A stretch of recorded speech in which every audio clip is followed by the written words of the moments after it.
tazëm LDK-ja ka aq përvojë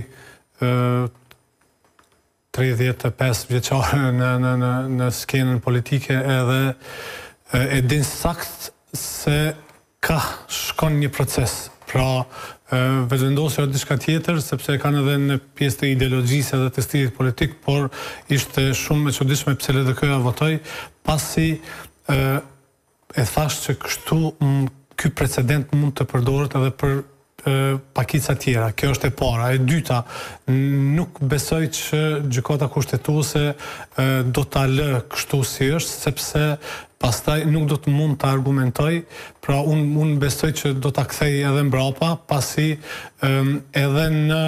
Po mendoni do ta shfuqizoj? Do ta shfuqizoj këtë zgjedhje në kryetarin nga pakica serbe, pra të Rashiqit, sepse edhe në vendimin e fundit ka thënë që është ekskluzivisht mundësi e grupit parlamentar që i përfaqëson serbët, pra në këtë rast listë serbe, vetëm në rast se ajo në mënyrë decisive nuk e dëshiron këtë. Pra nëse ajo duhet të shprehet që nuk e dëshiron këtë post dhe pastaj t'i kaloj dikujt tjetër nga komuniteti i njëjtë, por këtë nuk e ka bërë lista serbe. Pra po thoni që kjo nuk kupton edhe kur nuk mund të votohet.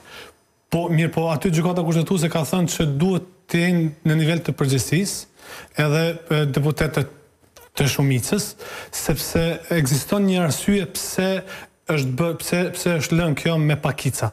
Pasi pa përzgjedhjen nuk mund të konstituohet as kuvendi, as të bëhet qeveria. Pra, edhe me idenë e kushtetutës, por edhe me pakon e atisajt, pra ka qenë që shumica shqiptare dhe pakica ta kenë një lloj bashkëpunimi që tu konvenoj të dyja palëve. Pra, në këtë rast, pa një bashkëpunim të shumicës shqiptare me pakicën serbe në këtë rast, bllokohet çdo gjë.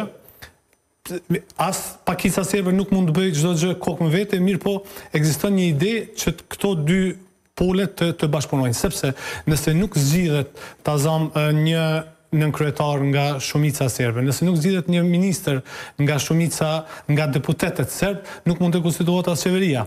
Tash nuk mund ta mbaj peng hipotetikisht dhe edhe parimisht pakica serbe shtetin e Kosovës. Por në kuptohet që shumica duhet t'i krijojë një mundësi të ketë një bashkëpunim me pakicën, sepse kështu fitojnë të dyja palët, ose humbin të dyja palët. Nëse nuk është bashkëpunuese pakica serbe, humb edhe pakica serbe edhe shumica shqiptare. Por nëse dyjat janë, mirë, po kjo është edhe lidhja që është edhe në esencën e shtetësisë së Kosovës, pra duhet që t'i krijohet një mundësi pakicave në përgjithësi, dhe pastaj në mënyrë që të krijohen institucionet. Dhe kështu, kjo është, nuk besoj që hajde edhe nëse eventualisht kalohet kjo. Çfarë do të bëjnë me zgjedhjen e qeverisë, sepse në kushtetut shkruan decisivisht që duhet të jetë një ministër i pakicës serbe i cili do të votohet nga përfaqësuesit politik që janë në kuvend. Pra, me këtë rast, nëse ata nuk bashkëpunojnë me listën serbe, nuk mund të ketë qeveri. Kjo është ai linku, ajo ndërlidhja, korrelacioni. Edhe unë nuk e kuptoj. Këtë nuk po e shpjegojnë as juristët, as të partisë që ka, as të vetëvendosjes, as të partive tjera opozitare. Pra është një lloj vetëm populizëm, vetëm politik, por kur vjen puna te kushtetuta, te ligjet edhe te mënyra e krijimit të institucioneve, atëherë çdo gjë po kthehet në pikën zero dhe besoj që ata do të kthehet njëjtë.